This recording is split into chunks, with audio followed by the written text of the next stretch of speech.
my STEM teacher, Miss Birdsall, and she showed us a video of how her kids went on a flight, and I was like, wow, that's really cool. And she was like, really? Not a lot of people want to do that. And I was like, yes, I would love to. So then I asked her about it. My mom signed me up, and we're here. What about it interested you about going up in the air? I think we were talking about 5,000 feet or something. Yeah, a mile high. Yeah. The most interesting part would be me getting to fly. That's really what grabbed my attention, that I would be in the cockpit itself to get to fly, because normally I'm in the back and, with the flight attendants, but I'm actually in the cockpit getting to fly this time. So really grabbed my attention. You've never done this before? Never. How are you excited? Tell me a little bit about your emotions. I don't know, I feel like I would have to really get up in the air for it to really set in my mind, like, wow, I'm actually flying a plane. But it's so exciting just to see all these controls in the cockpit, because when I was younger, I used to come and I used to see the pilots and I used to say hi, and there would just be a million buttons. And I'd be like, wow, what does that do? But now I'm actually sitting here now that I'm older, and I'm gonna get to fly the plane. So it's very interesting. What are you looking forward to the most? Flying the plane. I just want to fly the plane, really see what it's like from a pilot's point of view. So that's what I'm really looking forward to the most. I'll admit, when I was 12 years old, I don't think I was very confident at all. You seem so confident. I am. My mom, she really pushes that self-confidence in me.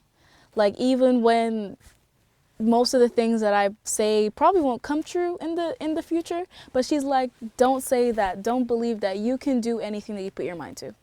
As long as it's humanly possible, you can do it. I agree with that. Thank you. A lot of people are like, how did you become a news reporter? I'm like, I just did it because I wanted to do it. Yes. If you want to do something enough, you're going to find a way to do something. Yeah. What's your advice to other students who, he talked about one student a little nervous or apprehensive, what's your advice? My advice would be that no matter how much people tell you that you can't do something, it's probably because they see the fact that you can do it, and they see that you have the potential to do it. So if anybody talks down on you and says certain things about you, it's because they're jealous. And I know this sounds so corny, because when my mom used to say it to me, it would be so corny, but after getting older and kids would make fun of you and say, oh, you're nerdy, or oh, you can't do this, it's because they're jealous and they can't have what you have.